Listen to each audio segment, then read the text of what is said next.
ఆస్తులు ఏంటంటే పశు సంపద. ఆ పశు సంపదలో కొన్ని పశువులు, గాడిదలు. ఆ గాడిదలను మేపేవాడు ఈ సౌలు అనే కుర్రోడు. ఆ రోజుల్లో గాడిదలను మేపడం, గుర్రాలను మేపడం లేదా జంతువుల్ని మెయింటైన్ చేయడం అంటే ఆ రోజుల్లో సంపదకు గుర్తది. ఆ రోజుల్లో గాడిదలను మేపుతున్న కుర్రోడు దగ్గరికి సమూయేలు అనే ప్రవక్త వచ్చాడు.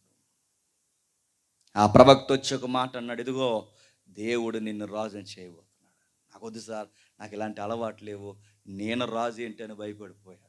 లేదు లేదు, దేవుడు నిన్ను రాజుగా చేయబోతున్నాడు రా అంటే బెదురుగా కంగారుగా ఎవరితో మాట్లాడలేక మొత్తం మీద ఏదోలా ఒప్పుకొని రాజు అయిపోయాడు. సరిగ్గా 2 సంవత్సరాల పరిపాలన జరిగింది. ఈ అధికారాల పిచ్చి ఎలా ఉంటుందో జాగ్రత్తగా వినండి. సరిగ్గా 2 సంవత్సరాల పరిపాలన జరిగింది. సరిగ్గా 2 సంవత్సరాల పరిపాలన జరిగేసరికి బెదురుగా ఉన్న ఈ కుర్రోడికి సింహాసనాల అధికారాలు పిచ్చెక్కింది. అపోజిషన్ పిలుపునిచ్చింది. అపోజిషన్ ఫిలిస్తీన్లు. వాళ్ళు ఎప్పటికైనా యెరూషలేము సిటీని ఆక్యుపై చేయాలనుకున్నారు. ఎందుకంటే యెరూషలేము సిటీ ఆ రోజుల్లో బాగా అభివృద్ధి పొందిన పట్టణం అది. ఎందుకు అభివృద్ధి పొందిన పట్టణం అంటే అటు ఆఫ్రికాకు కానీ ఇటు ఆసియాకు కానీ మధ్యలో అన్నిటినీ ఈ ట్రావెల్ చేసి ఫారినర్స్ అందరికీ మంచి హాల్ట్ ఏరియా ఏదన్నా ఉంటే జెరూసలేం అది. ఆ యెరూషలేముకి విదేశీయులు వస్తూ పోతూ అటు ఆఫ్రికా నుంచి వచ్చిన, ఇటు ఆసియా నుంచి వచ్చిన, అటువారు ఇటు వెళ్ళాలన్నా ఇటువారు అటు వెళ్ళాలన్నా మధ్యలో ఉన్న పట్టణం కనుక విదేశీయులు ఎక్కువ వస్తూ వెళ్ళిపోయే ఏ ఏరియా అయినా త్వరగా డెవలప్ అవుతుంది. అప్పుడప్పుడు మన గవర్నమెంట్ మాట్లాడుతుంటారు చూస్తారా, అది మీ గవర్నమెంట్ అయినా మా గవర్నమెంట్ అయినా, ఫారినర్స్ని తీసుకొస్తున్నాం. ఎందుకు ఫారినర్స్ని ఎందుకు తీసుకొస్తారో? తొక్క తెల్లగా ఉంటుందనా? కాదు, వాళ్ళ మనీకి గిరాకీ ఎక్కువ. వాళ్ళు వస్తూ పోతూ టూరిజం ప్లేస్ పెరిగిన, ఫారినర్స్ విజిటింగ్ ఎక్కువ జరిగిన మన దగ్గర దళసరి ఆదాయం పెరుగుతుంది. జెరూసలేం కూడా అలాగే పెరుగుతుంది. ఆ జెరూసలేం మంచి జాక్పాట్ లాంటిదని గ్రహించారు ఫిలిస్తీన్లు. ఎట్లా అయినా సరే దాన్ని ఆక్యుపై చేయాలనుకున్నారు. దానికి పిలుపునిచ్చారు ఇశ్రాయేలు రాజుకి, ఇదిగో నువ్వు వస్తావా, మమ్మల్ని రమ్మంటావా? మేము రణరంగంలోకి, యుద్ధ భూమిలోకి మా బెటాలియన్స్తో మేము దిగిపోతున్నాం, మీరు కూడా వచ్చేయండి అన్నారు. మొత్తం మీద పిలుపునందుకుని ఆ ఎలుతూ ఉండగా ఒకడంత పొడవ కనబడుతున్నాడు, పెహలవాన్. ఎవడాడు? గొలియాతు. ఆడిని చూస్తేనే పగలే కళ్ళకు వచ్చేలా ఉన్నాడట. ఆడి ఎత్తు, ఆడి భుజబలం, ఆడి డాలు, ఆడి ఈటె, వాడు ఇంచుమించు ఒక 2-3 మోసేంత డాలు మెయింటైన్ చేశాడు. డాల్ అంటే తెలుసుగా, రక్షణ కవచం.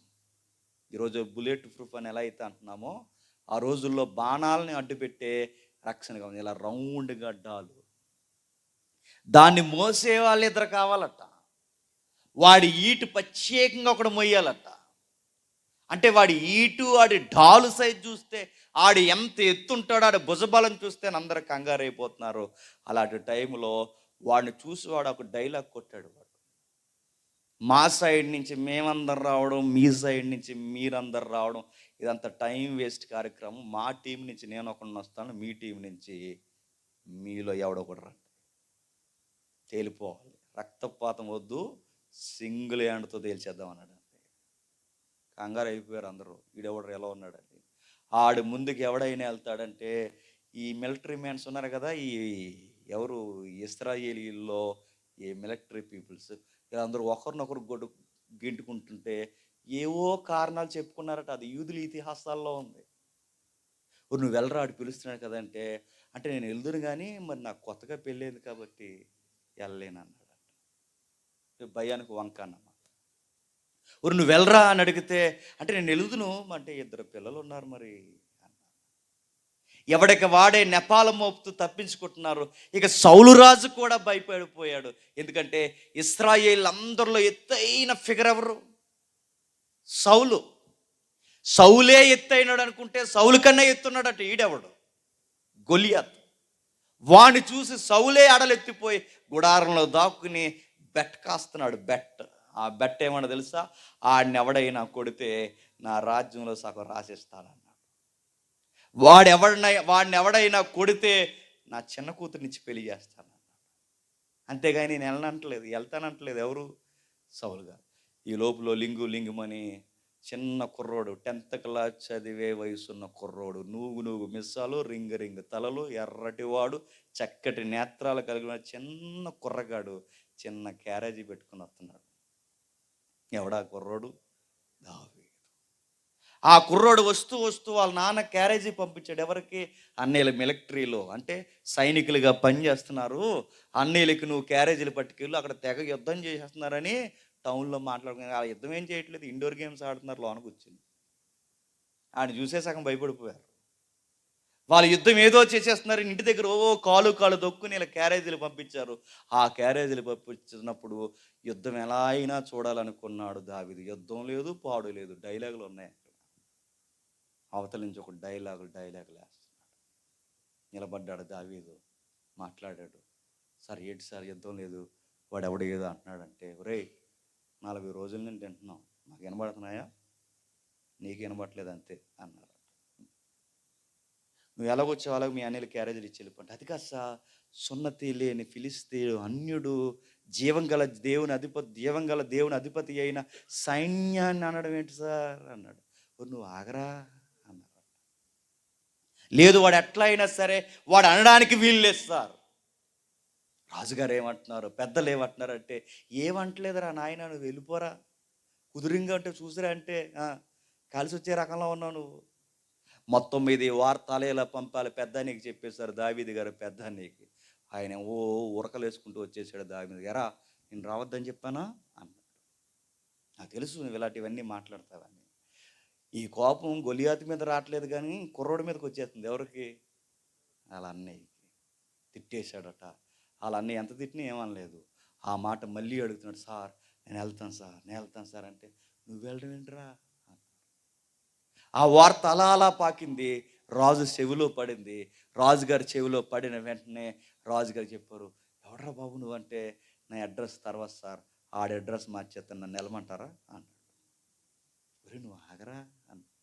ఆగను సార్, మీరు పర్మిషన్ ఇస్తే. వెళ్ళాడు, కొట్టాడు. ఆ స్టోరీ అంతా మీకు తెలుసు. ఆడు మెడకాయ మీద తలకాయ నరికేశాడు. సీన్ ఊహించండి. ఆ తల, ఆ కత్తి ఒక్కసారి కట్ చేసి ఆ కత్తి అట్టుకుని ఆ నూగు మీసాల కుర్రోడు అలా టౌన్లోకి నడిచి వస్తుంటే పబ్లిక్ సాంగ్స్ పాడారు.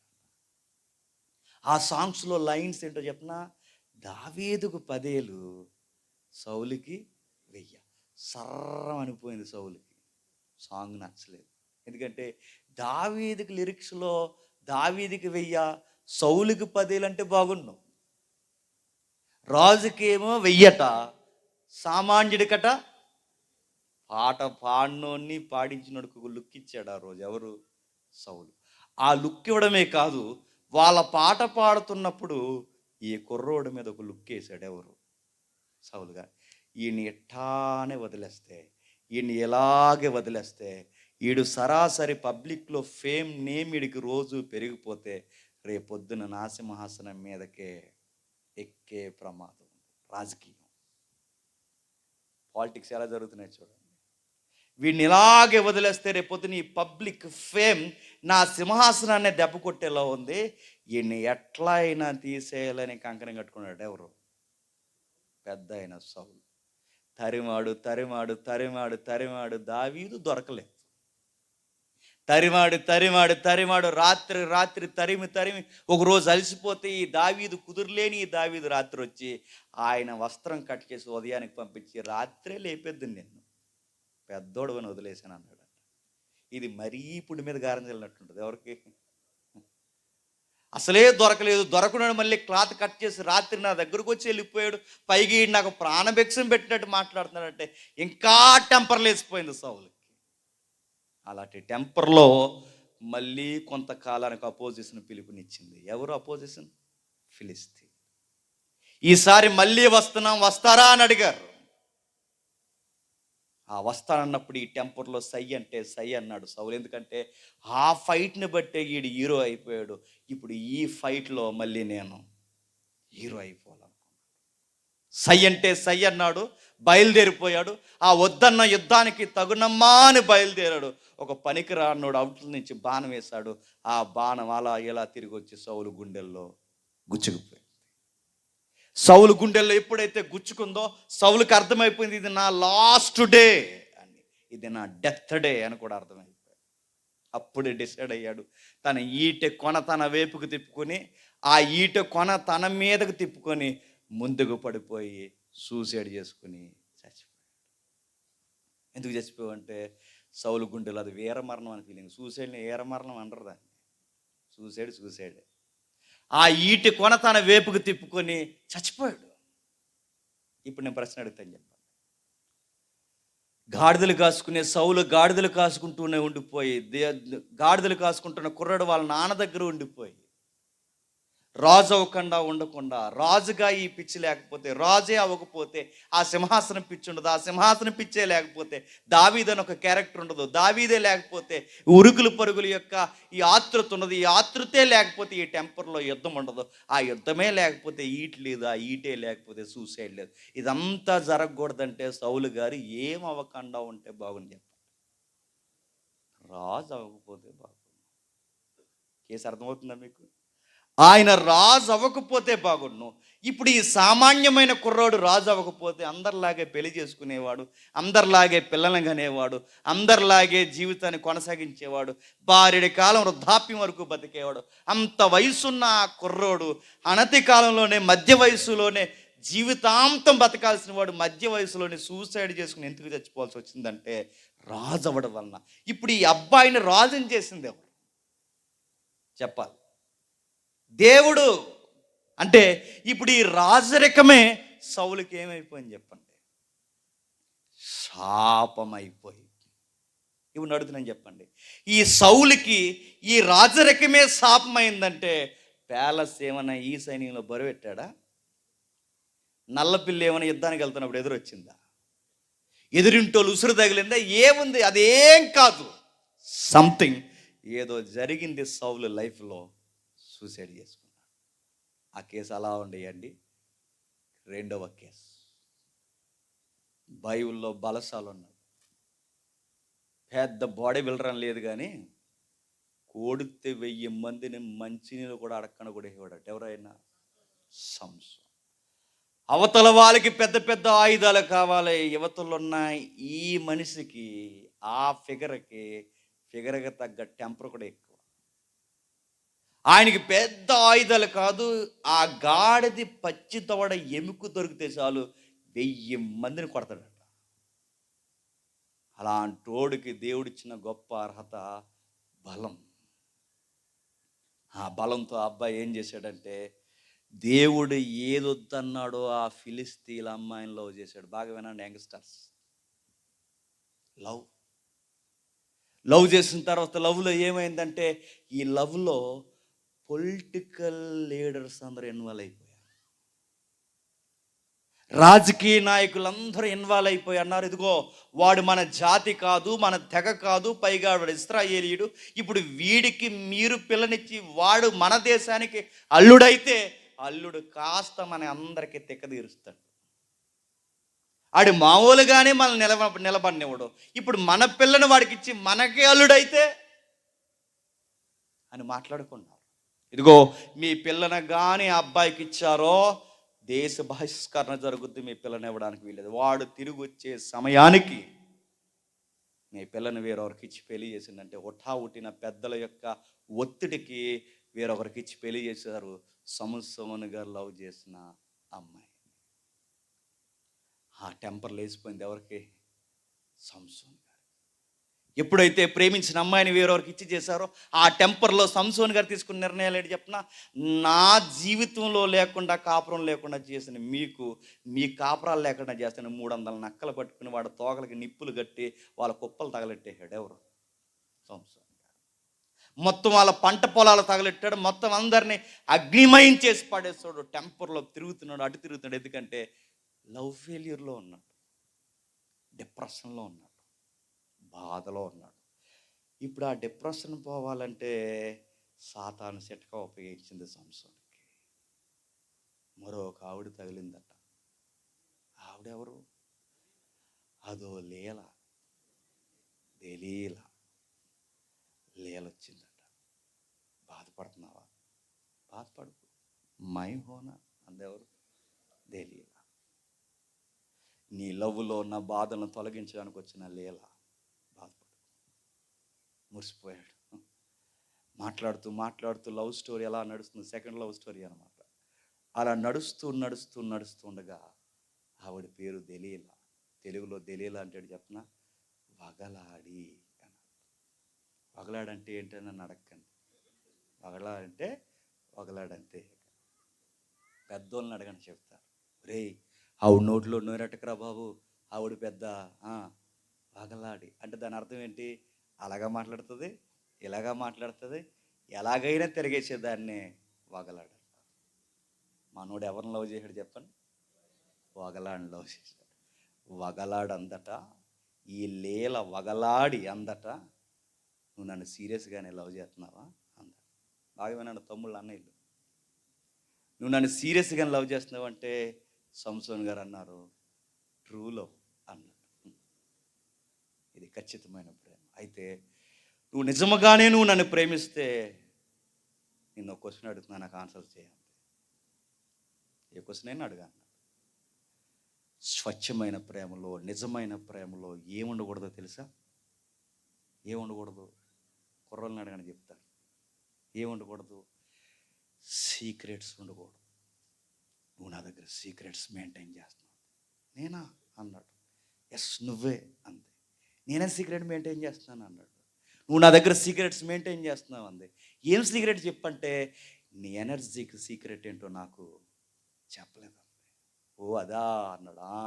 అదే అంది.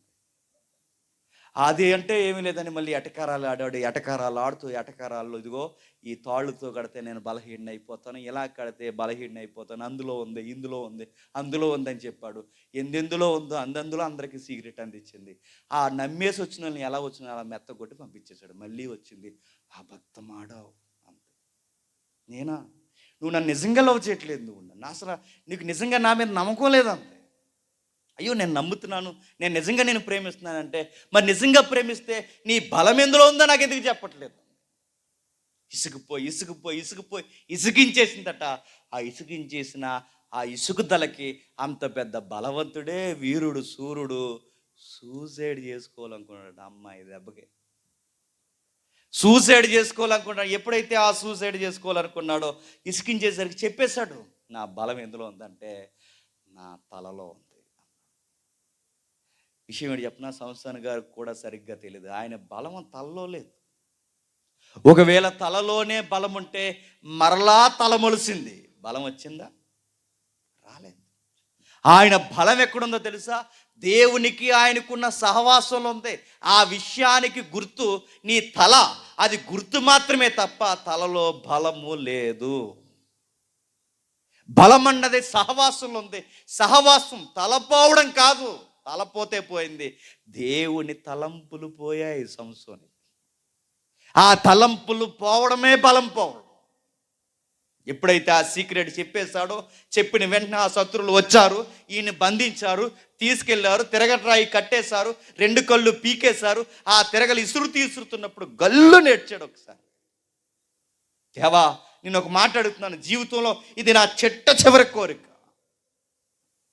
శత్రువులను చంపడానికే, శత్రువులను మట్టుబట్టడానికే, శత్రువులను అదుపు చేసి ఇశ్రాయేలీ అయిన నీ పిల్లలను కాపాడడానికే వీరుడు, సూర్యుడిగా నాకు బలం ఇచ్చావు.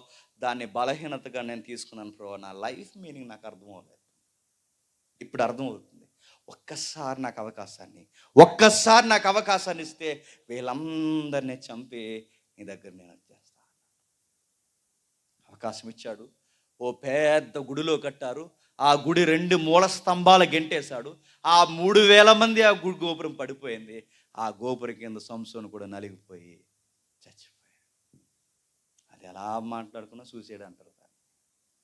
ఇప్పుడు నేను అడుగుతున్నాను, సంసోను అందరు కుర్రోళ్ళలాగే పెళ్లి చేసుకుని, అందరు కుర్రవాళ్ళలాగే పిల్లల్ని కానీ, అందరిలాగే ఫ్యామిలీ లైఫ్ రన్ చేస్తే అసలు సంసోను జీవితంలో సూసైడ్ అనేది ఉందా? సంసోనికి బలమే లేకపోతే ఆ ఫిలిస్తీన్ల అమ్మాయి ఎవరో తెలియదు. ఆ బలమే లేకపోతే దెలీలా అనే ఇలాంటి భయంకరమైన ఫాలోయింగ్స్ ఆయనకి లేవు. ఆ బలమే లేకపోతే ఈ అన్ని తిప్పలు ఆయన జీవితంలోకి వచ్చి ఇలా సూసైడ్ చేసుకునే ప్రమాదం లేదు. ఇదంతా జరగకూడదంటే సంసోనికి ఏమి లేకపోతే బాగుని చెప్పాను. బలం లేకపోతే బాగు. బలమే ఆయనకు శాపమైపోయింది. ఇప్పుడు అడుగుతున్నాను, సంసోనికి శాపం ఎలా వచ్చిందంటారు? ఈసంజి నుంచి వచ్చిందా? సంసోనికి శాపం ఎలా వచ్చింది? ఎదురింటి నుంచే. శాపాలు ఎక్కడి నుంచో రాలేదు. సంసోనికి శాపం తన బలమే శాపమే. ఇక మూడో కేసు, ఇస్కరియోతు యోధ. బైబిల్లో 12 మంది శిష్యులు ఒక డిగ్నిటీ లైఫ్. యేసుక్రీస్తు వారికి ఫాలోవర్ ఆయన, పైగా ట్రెజరీ మెంబర్ ఆయన. దొంగ చేతికి తాళాలు ఇచ్చినట్టు దొంగకే ట్రెజరీ మెంబర్ పోస్ట్ ఇచ్చాడు. ఎవరు? యేసుక్రీస్తు. ఆ అబ్బాయి చరిత్ర చెబుతుంది, యోధాకి జోదాలాడే అలవాటు ఎక్కువ. చరిత్ర చెబుతుంది, యోధాకి జోదాలాడే అలవాటు ఎక్కువ. యేసుక్రీస్తు వారిలోకి వచ్చిన ఈ జోదాలాడే అలవాటు పోలేదు కనుక జోదాలాడే వాడికి ఎక్కువ ఏం కావాలి? డబ్బులు కావాలి. ఈ డబ్బులు కావాలి కనుక ఈ అబ్బాయి ఏం చేసేవాడు? ఆ సందా సంచిలో సందా ఎప్పటికప్పుడే తీసేవాడు. ఆ సందా సంచిలో సందా తీసేసరికి ఇంకా బాగా అవసరం అనుకున్నాడు. ఆ డబ్బు ఎంత ఎత్తుకు అవసరమైందంటే తన గురువు గారిని అమ్మేసాను. ఇన్ఫర్మేషన్ ఇచ్చాను, ఏమీ కాదనుకున్నా. కానీ అతను అమ్మేసిన సరాసరి సిలువ వేయడానికి అమ్మేశాడన్న సంగతి లేటుగా అర్థమైంది. బాధపడిపోయాడు. అయ్యో వీళ్ళని నేను ఇచ్చేసాను ఇన్ఫర్మేషన్ వరకు అనుకున్నాను, కానీ ఈయన చంపేస్తున్నారు ఇటు అని చూడలేకపోయాడు. కంగారు పడిపోయాడు, వెళ్ళిపోయాడు. ఆ 30 ఎండి నాణ్యాలు ఆ అధికారుల ముందేసేసి, దయచేసి ఆయన వదిలేయండి, ఆయన నీతిమంతుడు అని ఏడ్చాడు. నీ దిక్కున కాడ చెప్పుకోరా, పోరా ఆతలకు అన్నాడు. బాధపడిపోయాడు, ఏమి చెప్పలేకపోయాడు. ఆ బాధపడుతున్న దేవుని దగ్గర బాధపడలేక తనలో తాను కుమిలిపోయి అపరాధ భావం చేత ఎత్తైన కొండ చూశాడు. ఆ పక్కన ఒక చెట్టు చూశాడు. ఆ చెట్టుకి తాడు బిగించాడు. ఆ తాడులో మెడకాయ పెట్టాడు. తాడు తెగింది. పైనుంచి కింద పడ్డాడు. నడుము 2 ముక్కలు ఇరిగింది. పేగులన్నీ బయటకు వచ్చి చచ్చిపోయాడు.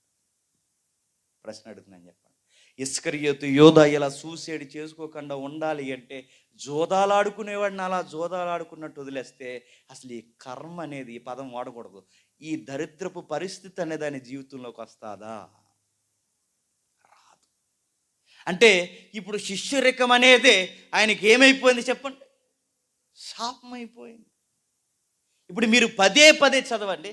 మనం మాట్లాడితే మోకాళ్ళేసి ఏమడుగుతాం చెప్పండి? ప్రభువా నాకు అది ఇచ్చే, ప్రభువా నాకు ఇది ఇచ్చే, ప్రభువా నాకు అది ఇచ్చే, ప్రభువా ఇస్తాడు. ఆ ఇచ్చిందే మనకు ఉరుతాడై కూర్చుంటుంది. గుర్తెట్టుకోండి. రాజునైపోవాలని సౌలు అనుకున్నాడు లేదో కానీ ఆ రాజరికమే ఉరుతాడైపోయి. ఆరోగ్య నీవు ప్రభు అంటే సంసోనికి బలాన్ని ఇచ్చాడు. ఆ బలమే ఉరుతాడైపోయి. నాకు ఉన్నతమైన పాత్ర ఈ ప్రభు అంటే ఆ ఉన్నతమైన పాత్రలోనే యోధను పెట్టాడు. ఆ పాత్రే ఉరుతాడైపోయింది. ఇప్పుడు మోకాలు లేస్తే లిస్ట్ ఓపెన్ చేస్తాను దేవుని దగ్గర. అది ఇచ్చే ప్రభువా, ఇది ఇచ్చే ప్రభువా, ఇల్లు ఇచ్చే ప్రభువా, ఉద్యోగం ఇచ్చే ప్రభువా, అన్నీ ఇచ్చే ప్రభువా. నువ్వు ఎన్ని అడుగుతావు అడుగు, వాటన్నిటి వెనకాల షరతులు వర్తిస్తాయి. గుర్తుపెట్టుకో. నువ్వు ఏదైనా అడుగు. కేసీఆర్ గారు దింపేసి నన్ను సీఎం చేశాను అడుగు, ఆయన ఇవ్వడానికి రెడీ. కానీ గుర్తుపెట్టుకో, షరతులు వర్తిస్తాయి. నువ్వు ఏదైనా అడుగు, నువ్వు ఏదైనా. ఆయన రొట్టె అడిగితే రాతి ఇచ్చే రకం కాదు. నువ్వు అడిగిన దానికన్నా, ఊహించిన దానికన్నా ఎక్కువ ఇచ్చే ఆయనే. కానీ మనం ఎందుకు అడిగిన తర్వాత ఫెయిల్యూర్ అవుతున్నామో ఆయనకు తెలుసు. అప్పుడప్పుడు సభ అయిన వెంటనే ఇలా తేలుతుండగా ఏదైనా వజ్రం దొరికితే బాగుంది అనుకుంటాం. దొరకదు. ఎందుకంటే అది మన లైఫ్ గురుతాడే కూర్చుంటుందని ఆయనకు తెలుసు. ఏంటండి అర్థమైనట్టే ఉంది, అర్థం కానట్టుంది, ఏంటండి గొడవంతా అని మీరు అడిగితే ఇప్పుడు రెఫరెన్స్లోకి వెళ్దాం. చూద్దాం ఒకసారి. ఆదికాండము 1వ అధ్యాయం. త్వరగా ముగించుకుందాం. ఆదికాండం 1వ అధ్యాయం. ఆదికాండం 1వ అధ్యాయం 28వ వచనం. దేవుడు వారిని ఆశీర్వదించిన, బాగా వినాలి, దేవుడు వారిని ఆశీర్వదించిన. ఎవరాలు? వారంటే ఎవరు? ఫ్యామిలీ సెన్స్లో చెప్పండి, వారంటే ఎవరు? భార్య భర్త. దేవుడు భార్య భర్తలను ఆశీర్వదించను. ఆ ఆశీర్వాదంలో ఏం పెట్టాడు చూడండి, మీరు ఫలించి అభివృద్ధి పొంది విస్తరించి భూమిని నిండించి దానిని లోపరుచుకొనుడి, సముద్రపు చేపలను ఆకాశ పక్షులను భూమి మీద ప్రాకు ప్రతి జీవిని ఏలుడని దేవుడు వారితో చెప్పును. బాగా వినండి, దేవుడు ఒక దీవెనిచ్చాడట భార్య భర్తలకి. ఆ దేవుడి దీవెనలో, అది దీవెన అనగానే ఇక దీవెన పొందుకునే ఇక ఇష్టానుసారంగా తిరగని కాదు. ఏదన్నా దీవెన మనకి ఇచ్చాడు అంటే అది ఉద్యోగమైన, ఆరోగ్యమైన, ఆయుస్ అయినా, కుటుంబంలో వచ్చే మేలులైనా, ఏదైనా ఒక దీవెన దేవుడు మనకి ఇస్తున్నాడంటే దాని వెనకాల ఒకటి అడుగుతాడట. ఆ షరతు ఏంటో తెలుసా? అకౌంటబిలిటీ. గుర్తుపెట్టుకో, లెక్క, బాధ్యత. అంటే మనకి ఏదన్నా ఒకటి ఇచ్చాడు అంటే దాని వెనకాల దేవుడు అడిగేది బాధ్యతగా వ్యవహరించంటాడు. వీళ్ళకేమి ఇచ్చాడు బాధ్యత అంటే, ఈ భార్య భర్తలు ఇద్దరికి ఒకే దీవుల్లో 2 బాధ్యతలు ఇచ్చాడు. 2 బాధ్యతలు, ఒకటి ఫలించి అభివృద్ధి పొందాలి, 2 ఈ సృష్టిని ఏలాలి. ఫలించి అభివృద్ధి పొందడం అంటే, ఫలించి అభివృద్ధి పొంది విస్తరించి భూమిని నిండించడి. ఈ పదాలకి అర్థం ఏంటి? ఫలించడం అంటే పిల్లల కండం. ఈ పిల్లలకనే ఈ అభివృద్ధి, ఈ ఫలభరితమైన కార్యము, పిల్లలను కనండి అని ఈ ప్రాజెక్ట్ ఇద్దరికీ చెప్పాడు. ఈ గర్భాన్ని మోసే ఆ ప్రాజెక్ట్ ఎవరి గర్భంలో పెట్టాడు? స్త్రీ భార్య గర్భంలో పెట్టాడు. ఇదిగో నేను దీవిస్తున్నాను, దీవెనలో నీకు బాధ్యత ఏంటంటే ఈ సృష్టిలో నా చిత్తాన్ని నెరవేర్చడానికి పిల్లలను కను. ఇది బాధ్యత. భర్తగా నువ్వేం చేయాలి అంటే నీ ఫ్యామిలీని మెయింటైన్ చేయాలి, అలాగే ఈ సృష్టిని, యూనివర్స్ని కూడా మెయింటైన్ చేయాలి. నువ్వు యజమాని. నీ బాధ్యత ఇదిగో ఏలడం. నీ బాధ్యత గృహములో ఫలభరితంగా పిల్లలను కని చిత్తానుసారంగా పెంచడం. ఇద్దరికీ బాధ్యత. వీళ్ళ బాధ్యత నెరవేర్చారా? బాధ్యత మరిచి ఆ చెట్టు దగ్గరికి వెళ్ళి పైనుంచి కింద చూస్తున్నారు. శాపాలు ఎలా వస్తాయి వినండి. బాధ్యత మరిచి ఆ చెట్టు దగ్గరికి వెళ్ళి ఎవడో దారింటి పోయే దానయ్యగాడు, దేవునికి దూరదృష్టి కలిగిన వాడు, ఆ సాతానగాడు వచ్చి చెప్పాడట, మీకు విషయం చెప్పనా అన్నాడు. మీరు ఎదిగిపోవాలి అంటే, మీ జీవితంలో మీకంటూ ఒక పరిపాలన నాయకులుగా మీరు ఉండాలి అంటే దేవుడు మీరు లెక్క చేయక్కరొద్దు, బాధ్యతలు ఏమీ నెరవేర్చాల్సిన అవసరం లేదు. ఆ పళ్ళు తినండి అన్నాడు. పండు తిన్నాడు. తన భార్య ఇచ్చిన పళ్ళు ఆదాము తిన్నాడు, అవ్వ తిన్నది. తినడమే కాదు, ఒక పండు తినడమే ప్రమాదం. బైబిల్లో రాయబడింది, కొన్ని ఫలములు తిని అని ఉంది బైబిల్. కొన్ని ఫలములు, ఎంత భయం లేనితనం చూడండి. కొన్ని ఫలములు. ఆ రోజుల్లో మిక్సీలు, ఫ్రిడ్జ్లు లేవు కానీ జ్యూస్ చేసుకుని పెట్టుకుందిరండి. ఎంత భయం లేనితనం. తినేసారు, తినేసి మూతుడు చేసుకుని ఏమీ తెలనట్టు వచ్చారు. కానీ విషయం ఏంటి చెప్పిన, సర్వం ఎరిగిన వాడికి సర్వంలో ఏం జరుగుతుందో తెలుసు. వచ్చాడు, నిలదీశాడు, కడిగేశాడు, అడిగేశాడు. బాధ్యత మరిసావు గనక నువ్వు పిల్లల్ని కనవమ్మా, నీ గర్భాన్ని నేను దీవిస్తున్నాను, నీ కాపరాన్ని నేను దీవిస్తున్నాను, నీ బాధ్యత నేను ఇంతకే నీకు ఇచ్చాను, ఈ దీవెనే నీకు బాధ్యత అని అవ్వమ్మకి ఇచ్చిన దీవెన గర్భం ఏమైపోయిందో చెప్పనా? దీవెన కాస్త శాపంగా మారిపోయింది. ఎలా మారింది? నేను చదువుతాను, మీరు చూడండి. 3వ అధ్యాయం 16వ వచనంలో నేను చదువుతాను, మీరు చూడండి. దేవుడు స్త్రీతో మొదటి అధ్యాయంలో మాట్లాడిన దేవుడే 3వ అధ్యాయంలో మాట్లాడుతున్నాడు. దేవుడు స్త్రీతో, ఇదిగో మొదటి అధ్యాయం, నువ్వు ఫలించి అభివృద్ధి పొందవని నీ గర్భాన్ని దీవించాను, నువ్వు ఫలభరితంగా సుఖమయంగా ఉండాలని నేను దీవించాను. నువ్వు వినలేదు గనక ఒక ఇంటి ఇల్లాలుగా నీకు చెబుతున్నాను, నీ జీవితంలోనికి ప్రయాస వస్తుంది, నీ జీవితంలోనికి వేదన వస్తుంది, నీ జీవితంలోనికి వాంఛ కలుగుద్ది, నీ జీవితంలోనికి బానిసత్వం వస్తుంది, మీ ఆయనని నేల్తాడు. ఎలా అయిపోయిందో చూసారా? ఆ ఒక్క వచనంలో ఎన్ని తెప్పలొచ్చి పడ్డాయి చూడండి ఆ అవ్వమ్మ జీవితంలోనికి. అవ్వమ్మ జీవితంలోనికి ఈ కష్టాలు రావడానికి కారణం ఏంటి చెప్పిన? ఇచ్చిన దీవెనలో బాధ్యత మరిచింది. అదే పెద్ద శాపం. మాట్లాడితే ప్రార్థన చేస్తాం, ప్రభువా మమ్మల్ని దీవించే ప్రభువా, మమ్మల్ని దీవించే ప్రభువా. దీవిస్తాడు. ఆ దీవెన వెనకాల బాధ్యత మరిసావో ఆ దీవెనే చెప్పండి ఉరుతాడై కూర్చుంటారు. ఇల్లిచ్చే ప్రభువా, ఇల్లిచ్చే ప్రభువా, ఇల్లిచ్చే ప్రభువా, ఇల్లిచ్చే ప్రభువా, ఇల్లిచ్చే ప్రభువా. ఇల్లు ఇస్తాడు. ఇల్లిచ్చిన తర్వాత దేవుడిని ఎగ్గొట్టి స్టూల్ మీద స్టూల్ వేసి కాలు మీద కాలు వేసి థమ్సప్లో ఏదో కలిపి ఇంట్లో సుఖపడ్డావా, ఇల్లే నీకు శ్మశానం అయిపోద్ది. గుర్చెట్టుకో. ఆరోగ్యం ఇచ్చే ప్రభు, ఆరోగ్యం ఇచ్చే ప్రభు, ఆరోగ్యం ఇచ్చే ప్రభు, ఆరోగ్యం ఇస్తాడు. ఆరోగ్యం ఇచ్చిన తర్వాత రోడ్ల మీద బలాదురు చేసావో అదో ఆరోగ్యంతో రోడ్డు మీద అటు నుంచి అంటే ఎగిరిపోతావు. గుర్తెట్టుకో. ఉద్యోగం ఈ ప్రభు, ఉద్యోగం ఈ ప్రభు, ఉద్యోగం ఇస్తాడు. ఉద్యోగం ఇచ్చాక ఆయన సన్నిధి ఎగ్గొట్టు తిరిగావో ఆ ఉద్యోగంలోనే నీవు జీవితాన్ని ఆ తలాకుతలం అయిపోతావు. గుర్తెట్టుకో. అన్నీ ఇస్తాడు ఆయన. నన్ను సీఎంని చేయపోవా, సీఎంని చేయప్రభు అంటే చేస్తాడు, కానీ నీకు మెయింటైన్ చేయడం రాద కాబట్టి చేయడాయి. నాకు వజ్రాలు దొరికేలా చేయప్రభు అంటే నువ్వు మామూలుగానే నిలబడవు. నీ దగ్గర వజ్రాలు అంటే నిలబడతావా? ఎవడాయినా కొన్ని ఎన్ని అడిగినా ఎందుకు ఇవ్వడంటే అది మనకు మంచిది కాదు. కొన్ని ఇచ్చినా ఎందుకు మనం నిలబెట్టుకోలేకపోతున్నామంటే మనకి చేతగాక నిలబట్టలేదు. అవ్వమ్మ చేసిన పొరపాటు ఈ రోజుకి చేస్తున్నాం. ఏం సంపాదించింది? బాధ్యతగా ఉండవమ్మ తల్లి అంటే బాధ్యత మరిచి పళ్ళు తిన్నది, ప్రయాస తెచ్చింది. ఇప్పటికీ ఆ ప్రయాసం ఉంది. మీరు దేవుడు లేడన్న ఏ ఇంటి ఇల్లాల జీవితంలోనైనా, దేవునికి బాధ్యతగా ఉండని ఏ తల్లి జీవితంలో అయినా ఎంటైర్ తన లైఫ్లో తిరిగే చక్రం ఏంటో తెలుసా? ప్రయాస.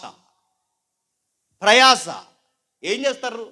ఒక 30 ఏళ్ళ కాపురం చేసిన ఒక తల్లిని నిలబెట్టి అడగండి, మీరు ఇంటికి వెళ్ళిన తర్వాత ఎక్కడ అడుగుతారు అడగండి. 30 ఏళ్ళ నీ కాపురంలో నీ లైఫ్ స్టోరీ ఏంటని అడగండి. పెళ్లి చేసుకుంటారు, వస్తారు, వచ్చిన తర్వాత బాధ్యతలు స్టార్ట్ అవుతాయి. ఏం బాధ్యతలు? ఉదయాన్నే లేవాలి, టిఫిన్లు వండాలి, ఆ టిఫిన్లు అందరూ చేసిన తర్వాత ఈవిడి చెయ్యాలి, ఆ టిఫిన్లు చేసే సమయానికి ఈవిడికి 7 మధ్యాహ్నాలు అవుతుంది, ఆ మధ్యాహ్నం 12 అయ్యే సమయానికి టిఫిన్ చేస్తుంది, వాళ్ళకి భోజనాలు రెడీ అయ్యే సమయానికి వాళ్ళకి భోజనాలు రెడీ చేసి వాళ్ళందరూ తిన్నాక ఏదన్నా అటు ఇటు మిగిలిపోయిన ఆ బాధ్యతలన్నీ ఈవిడే భరించి ఆ తర్వాత 2:30-3కి ఈవిడ తిని ఆ తర్వాత అదుగో ఇదుగో అనే సమయానికి ఆ బొడ్డోడు బ్యాగ్ వేసుకుని వచ్చేస్తుంటాడు ఇంటికి. అమ్మే అని మళ్ళీ వాడికి చక్కబెట్టి, వాడికి స్నానం చేయించి, వాడికి స్నాక్స్ పెట్టి, వాడిని చక్కబెట్టే సమయానికి వెనకాల యజమానుడు వచ్చేస్తాడు ఆయనకి చక్కబెట్టి. అదిగో ఇదిగో అనే సమయానికి మళ్ళీ నైట్ డిన్నర్ డిష్ రెడీ చేసి అది రెడీ చేసి అదిగో ఇదిగో అనేసరికి ఈ టైం అయ్యి ఈ గుప్పడి మెతుకులు తినేసరికి మళ్ళీ ఉదయాన్నే లేచి మళ్ళీ టిఫిన్లు ఉండి మళ్ళీ భోజనాలు మళ్ళీ స్కూల్ బ్యాగ్ మళ్ళీ వెనకాల వచ్చి మళ్ళీ ఇదే సర్కిల్ తప్ప ఇంతకు మించి వండుకోవడం తినడం పరిగెట్టడం, వండుకోవడం తినడం పరిగెట్టడం, వండుకోవడం తినడం పరిగెట్టడం, ఇదే సర్కిల్ తప్ప 30 ఏళ్ళలో ఏమన్నా ఉందా? మధ్య మధ్యలో ఊరెళ్ళేమనకండి, అవి లెక్కల్లోకి రావు. ఇదే తప్ప ఏమన్నా ఉందా? అదే సర్కిల్. అవే పెద్దమ్మ 30 ఏళ్ళ కాపురంలో నీకు ప్రయాస ఇసుక అనిపించలేదా? ఇబ్బంది అనిపించలేదా? అసలు నీకు ఎందుకు ఉండాలనిపితే ఎలాగుండేదాన్ని, ఎలాగైపోయే బంగారు బొమ్మలాగా గారాపంగా పెరుగో ఎక్కడికి వచ్చి ఎంత సాగ్రీ చేస్తున్నావు, నీకు ఇసుక అనిపించట్లేదంటే చెవులో చల్లగా చెప్తుంది. ఏమని చెప్పినా, ఎప్పుడో హిమాలయాలకు వెళ్ళిపోదాం అనుకున్నాను, అదే వెళ్ళలేను. ఎందుకు వెళ్ళలేనంటే బిగ్గెస్ట్ 2 ఆన్సర్లు ఉంటాయి తన దగ్గర. ఎందుకు వెళ్ళలేదంటే 1 పిల్లలు, 2 భర్త. ఈ 2 విషయాల కొరకు వెళ్ళలేనురా, ఎంత కష్టమైన వాళ్ళిద్దరిని చూసుకుంటూ బతికేస్తా. విషయం ఏంటి చెప్పిన? 2వ దెబ్బ, నీ గర్భవేదనతో పిల్లలను కంటాం. ఏ పిల్లల కొరకైతే ఇంత ప్రయాస పడుతుందో దేవుళ్ళు లేని